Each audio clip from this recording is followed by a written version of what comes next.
Yeah, if you go check out the daily active users or transactions per second, all these chain metrics from the Solana blockchain, you can find these on various block explorers. They're trending up. There's more activity on Solana today than there was a couple of months ago even. And this growth during the bear market is pretty phenomenal because just about everywhere else is seeing the opposite. We have Justin with us today. We're going to touch on a few new updates regarding Solana blockchain. Yeah, I think the biggest news today from the Solana ecosystem is that the Helium network wants to move over to that blockchain. So the Helium network, if you're not familiar, it's a decentralized wireless internet provider. They are trying to build a distributed network of ISPs, hotspots, 5G towers, things like that, that allow you as a user to purchase internet connectivity with tokens from these providers. And so that you could roam around the city and just sort of be jumping between these different hotspots. And all you have to do is have some tokens to pay for your data usage. That's the vision of Helium. And so far, they have been running their own blockchain, but recently they put up a vote to migrate to the Solana blockchain, which is expected to pass the last time I checked. And of course, there's been some flack about people saying, they don't like Solana or whatever. But by and large, the Helium community likes this proposal because it frees them up from having to develop their own blockchain. And it also gives them access to the DeFi ecosystem on Solana, which is definitely one of the top DeFi ecosystems in the crypto world right now. So I think this is a good idea personally for Helium. They also have a competitor called the Pollen Network, which is pretty much the same thing. And they are running on Solana. So I think Helium got a little jealous of Pollen not having to develop their own chain and being able to move much more quickly. And they saw the value of that and decided, hey, why don't we put it up to a vote? And so now it looks like they're going to move to Solana. So this is bullish for Helium, in my opinion. Once we've kind of shaken out the non-believers, of course, you have a lot of people that are going to be dumping their tokens, because they don't believe in this change. Once that's been through, I think this is bullish for Helium, and of course, it's bullish for Solana because it's demonstrating the prowess that Solana has in the developer ecosystem. It's definitely a testament to Solana's strength when you have a lot of these technically minded people and all of these developers who are seeing the value of running their app on Solana. And the more people that move there, the more that you're going to want to locate your app there. Yeah, and maybe more of those fees go up and there could be more problems after that with too many transactions, right? Yeah, we'll see how that goes. I mean, Solana does have a scalability roadmap and they still have a ways to go before they max out the chain. But as it is right now, you still pay fractions of a penny for a transaction. And for Helium, this makes a lot of sense because you're doing a lot of microtransactions to pay for your data, right? You don't want to have to be paying a $10 fee just to negotiate a 10-minute Wi-Fi session with a hotspot. Doesn't make a whole lot of sense. So from Helium's perspective, the low fees on Solana are a great benefit. But yeah, it remains to be seen if we can actually maintain these fractions of a penny transaction fees on Solana in the long term. But I think if Solana hits the point where the chain is full and the fees start going up, it's a good problem to have because that means there's actual real usage and there's a ton of usage because you'd be hitting tens of thousands of transactions per second sustained. And that would be quite incredible to see. So I think we could kind of kick the can down the road for now and go with the scalability roadmap they already have and see if it works out. All these projects moving over there and all this activity, I'm assuming that the on-chain activity is increasing and wallets are on a daily basis. Yeah. If you go check out the daily active users or transactions per second, all these chain metrics from the Solana blockchain, you can find these on various block explorers. They're trending up. There's more activity on Solana today than there was a couple of months ago even. And this growth during the bear market is pretty phenomenal because just about everywhere else is seeing the opposite. There's a lot less activity like on the ETH layer 1, for example. So it's really a testament to the fast pace of the Solana ecosystem and how quickly things are moving and how quickly new apps are coming out and how much developer momentum has been developing on Solana over the last couple of years. We're kind of starting to see all of these apps that have been under development starting in 2020 start to come to fruition. And a lot of users are showing up, especially in the NFT scene. I think that's probably the number one driving force behind these metrics is people minting NFTs and trading NFTs on Solana. Gone are the days of paying $1,000 for a mint on the Ethereum layer 1 or for OpenSea transactions on the Ethereum layer 1. A lot of those people moved over to Solana and are now flipping NFTs for a fraction of a penny. And so I guess that in the bear market, there's still a lot of interest in NFTs, and that's driving a lot of these metrics. And so overall, I think these users are here to stay in the Solana ecosystem.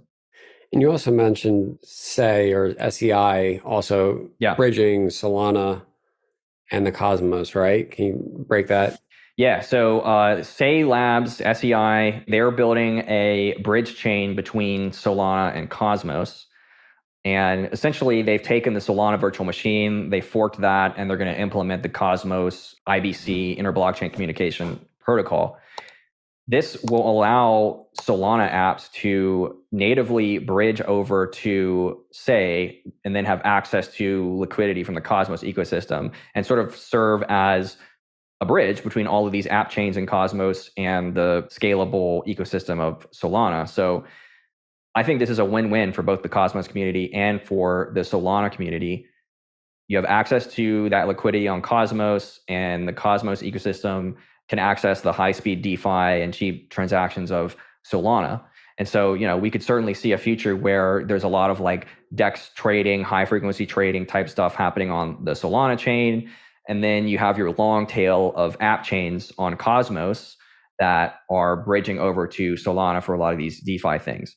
It's a really exciting development, and I think that it's bullish for both ecosystems. So what else we got happening on Solana? Well, there's recently been some flack about these new layer ones, Aptos and Sui, SUI, not SEI this time. People are saying this is just going to obsolete Solana. Like this is just sort of a battle of wits who can get these transactions down to the lowest amount of microseconds confirmation time and eke out more transactions per second and so forth.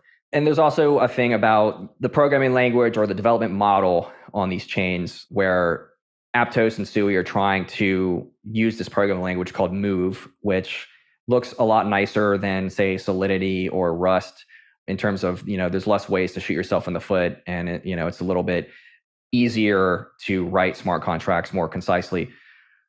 But I think that latter benefit is not really one that is going to drive adoption because it's pretty easy for Solana to adopt a new programming language if that's what is driving developers away. I think this is really going to come down to, can Aptos and Sui make an order of magnitude improvement in scalability? If they can, on the same hardware or less that Solana validators are running, if they can 10x the throughput, then yeah, I think they're a threat to Solana because that's the reason people came to Solana in the first place, right? I mean, all the people that came to Solana, it was all about being the fastest chain. Well, if you're no longer the fastest chain, now we have a problem. So it's definitely something to watch out for. Can these chains really eke out more performance? Maybe they can in the short term, but what if Solana just adopts the new technology in a hard fork? There's always that possibility as well. And Solana has so much momentum behind it in terms of the development community and the developer tools and the users and the wallets and the exchanges. There's a lot of like infrastructure in orbit around every single blockchain that makes it all work. I mean, when Solana first came out, for example, it was very difficult to develop an app. And now you have the Anchor framework, for example, that allows it for developers to much more easily write their smart contracts. And that is comparable to like Hard Hat in Ethereum, which is a tool for running and testing your Ethereum Solidity code. And so you need a lot of these tools to be developed that it's not the core developers doing this, it's just other people in the ecosystem. And you get this momentum that makes it really easy for people to spin up apps and really easy for users to use it in the case of your wallet ecosystem. Like we have the Phantom browser wallet, which is great. It definitely rivals MetaMask in terms of its usability. We also have the Solana phone coming out at some point. So I just think there's so much momentum behind Solana. It's going to take a truly massive improvement to make people want to move over to a new chain. And maybe they can pull it off, maybe they can't. But at this point in time, I don't really see anything to worry about in the Solana ecosystem.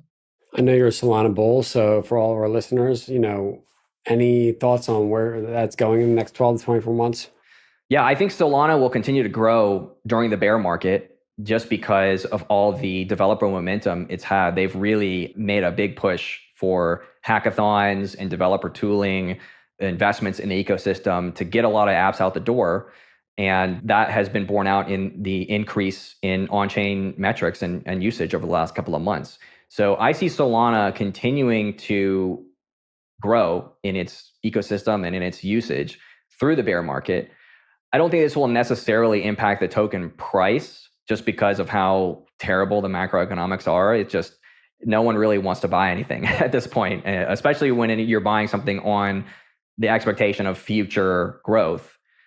I think Solana is going to have to kind of prove itself, but I think it's definitely primed to do that. It's primed to prove itself in terms of the growth of its user base and as well as its reliability. Because, there's been outages in the past in the Solana blockchain, and they've shown that they can respond to that, and that the developers are putting in processes to make sure there's less bugs coming into the code and coming into the blockchain itself. So I expect that over time, there will be more kudos given to Solana and more developers seeing it as a viable alternative to other chains through its time-tested and battle-tested methodology. For the listeners, I want to hear more about Solana. Where can they find you?